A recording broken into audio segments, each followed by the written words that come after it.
Joe Zikas from YoChicago. I'm at 235 Van Buren this morning. I'm with Lauren on my left, Matt on my right, and Dutch. Good morning, guys. Morning. Dutch, we appreciate your joining us in this video. He just wants to be a part of everything. That's right. We're in a spectacular penthouse here with our first married couple that we've interviewed at 235 Van Buren.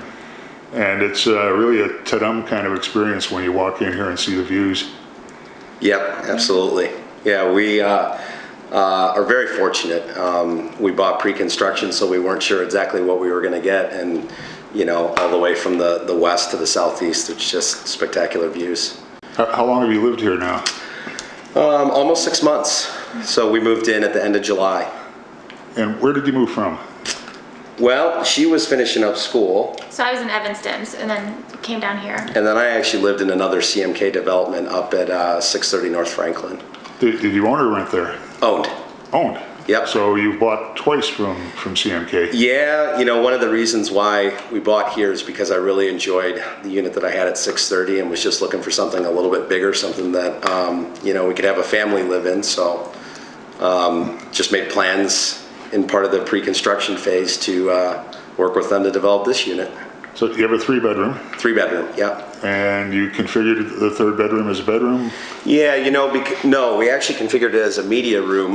One of the reasons is because of the laws and the easement on the east side of the building, they were going to force a partial height wall. And we decided that rather than do that and have to do something to finish it up or close it in, we'd leave it open for now and decide at a later point if we wanted to close it in and formally make it a bedroom. Did you look at other units before buying, or were you just locked into this location?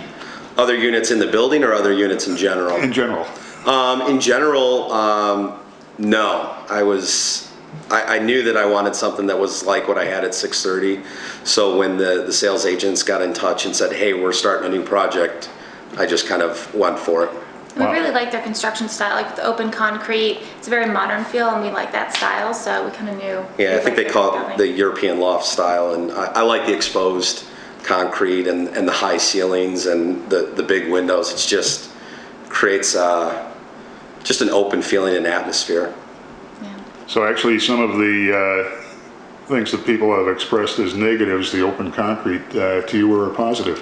You know, I think it's obviously a matter of taste, but it's also a matter of how you plan to decorate the place. If you want something that feels like an old country home, this is not where you're going to look. But if you want something that kind of fits with an urban feel, just kind of puts you into the city, I can't imagine going for something, you know, too far off of this. We like it. I think it gives it character. How does it feel once you're in, since you bought pre-construction? Well, we got to pick out all the options, so what kind of flooring we wanted and the countertops and things like that. So that was hard because we picked it out a long time ago. But when we got to see the place finished, I mean, it exceeded our expectations. It was just really, you know, finally seeing the view and seeing everything come together, we were really happy with the product. Yeah, and you know, one of the things that you wouldn't necessarily think about in pre-construction or new construction is that having a lot of issues. And one of the things that's been nice is as CMK's evolved, I think they've really improved their process working with, I think, Bovis on both buildings to really get the finish right. So they brought in, I think, some different people to do cabinets or countertops, and not that there was anything particularly wrong with 630, but the level and quality of finish has just been phenomenal. So I would definitely say it exceeded our expectations. This kind of market is a little bit challenging. Were you able to sell at 630? It is a very challenging market, and we looked at for a while selling, but one of the decision criteria became the rental market is still fairly strong in Chicago. So what we decided to do is keep that unit and turn it into a rental unit. And so we actually still have both properties. Okay. And you weren't concerned about buying in this market either? You know, it was an interesting process because we did get in pre-construction, and it ended up being a drawn-out process. And at the end of the day, we were able to work with CMK and look at what we'd done in 2007 and figure out some adjustments that made sense in 2010. So It required a little bit of work and a little bit of sweat and stress on both ends, but at the end of the day, we were, came to a really good agreement and are just completely happy at this point. Yeah. How are you feeling about the neighborhood now that you're here? Found a favorite restaurant, place you like to go out to? Well, I don't know if we have a single favorite restaurant. You're out a lot, though. Yeah. We both work in the city, and we both occasionally she travels. I travel every week, so Yeah. so being close to the freeway is also convenient because I can get out to O'Hare really easily. But our offices are 3 blocks away, so we really couldn't be any closer to work, and it's really convenient. So we like being downtown. Yeah, I mean, we definitely appreciate all the energy from the city as one aspect, but there's something to be said about just having a nice 5-10 minute walk to work in the morning as opposed to having to get onto a crowded bus or a crowded train. So that for us has been phenomenal. And there's a lot of restaurants in the Loop, but we also are really close to South Loop and River North, and West Loop. So we really have endless options for dinner or eating out. Yeah, it was legitimately a concern of ours that the restaurants were only here to support the lunch crowd during the week. But what we found is that, yeah, there's some of that, but there's also pockets in this area, especially being so close to Willis Tower, where there are restaurants open on the weekends to support tourists, and they're good for us as well. So whether it's getting coffee, getting the sandwich, we really haven't found that that's a problem on the weekends. And we're not far from State Street either, so there's always restaurants and shops open in that area. So I don't think we've found it an issue at all. Yeah. Where do you do your major grocery shopping? Do you want to take that one as the That's expert? always like my first question when I would rent was, how close are you to a grocery shop or a grocery store? There's a Dominick's in South Loop. There's a Whole Foods just a mile south. So we can either walk really, or we have a car, so we drive. But it's not far at all. South Loop is really convenient. Yeah, we're really benefiting from what UIC's done over the last couple of years. They've really worked on Roosevelt Street to get infrastructure in place, not only for students, but for, professors or anyone that wants to live on that campus. And as a result, the Home Depots, the Targets, the Best Buys, the Bed Bath & Beyonds, that's all just, a mile away and is, very convenient with the huge parking structures for free. So it's just super easy to get around down there. Yeah. And PetSmart for this guy. Yeah, really I close have by. one more question. That's the calmest Bichon I've ever seen. Did you sedate him before? No. Dutch is 3 years old, and his first home was 630 North Franklin, so he's grown up as a city dog, and the sights and sounds are something that he'll occasionally jump, or if he sees a pigeon that he wants to go after, go a little crazy, but he's used to the environment. I'd say one of the biggest surprises for us moving in terms of the view was seeing Buckingham Fountain basically perfectly framed in our living room, and the lights at night and the fountain going off is just incredible. And you can see Navy Pier fireworks. Yeah, that was a big summer, surprise. The really first nice. Wednesday or Saturday or whatever nights they send them off to see the southern edge of the fireworks go off, and you see the lights, and then 4 or 5 seconds later, boom, it's exploding in your living room. Can you hear them too, or you can, but we're a good mile and a half away, so you've got a 4 or 5 second lag between the sight and the sound, but it's pretty incredible. The sound is a good part of the fireworks show. Absolutely, yeah. It's a little disconnected, but you still get a nice display. I'm not seeing a telescope.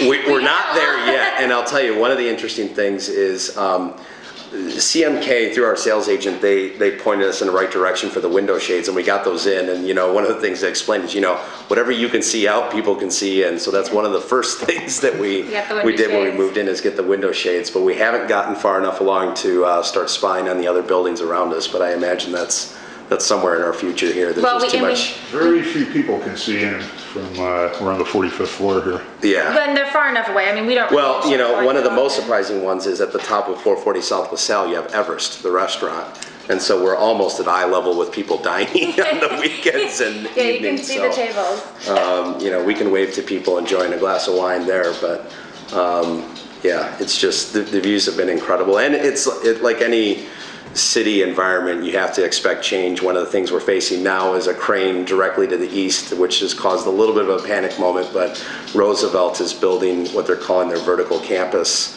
which is going to be a 32-story dorm / faculty / classroom environment, but it looks like it'll trim part of the Buckingham view, but we'll keep some of it. So You know, you always have to expect that there's going to be some change, but there's just, you know, tons to see, and watching the boats go by in the summer, or the tall ships come in the early fall, late summer is just incredible. You really do have much more lake view than I would have expected from here. You can see, yeah, I didn't even expect to be able to see this much of the lake when we knew kind of where we were facing, but yeah, we'll never lose the lake view. A terrific view of the South Loop too when the sun is shining in the right direction. Yeah, absolutely. And that's been one of the more interesting things is as the seasons pass and the sun starts to change angles, it lights the city up in a different way. And people always say, you know, the east view I think is key here because you've got obviously the nice sun in the morning, but if you're an evening person, it's not that you're necessarily missing the sunset. Depending on where it is, you can catch it leaning off the balcony, but it absolutely reflects off of all these buildings. So we tend to get bright light in the morning and the evening, even though we don't have a western exposure. The sun is setting and it reflects off the CNA building. It's absolutely spectacular. Yeah. I mean, it's picture perfect, so. Yeah, and you've got the commodities exchange here with Ceres. One of the interesting things we found about her is she lights up at about 6:30, 7 o'clock in the evening and goes to bed at 10:30 every night. So you've got like this bright white light lighting up Ceres, and then at 10:30, boom, it shuts down. Are you above Ceres here? What's that? Are you higher than Ceres? No, she's right there. No, she's right there. She's higher, yeah. Oh, yeah. She's just above us. We're catching her over her left shoulder. Yeah. Because, yes, Ceres was the tallest point in Chicago in the 1960s. I didn't know that. Yeah, we had to do a little research because we didn't realize that she was supposed to be the goddess of grain. We have actually named her Beatrice, and that's how we say hello to her. But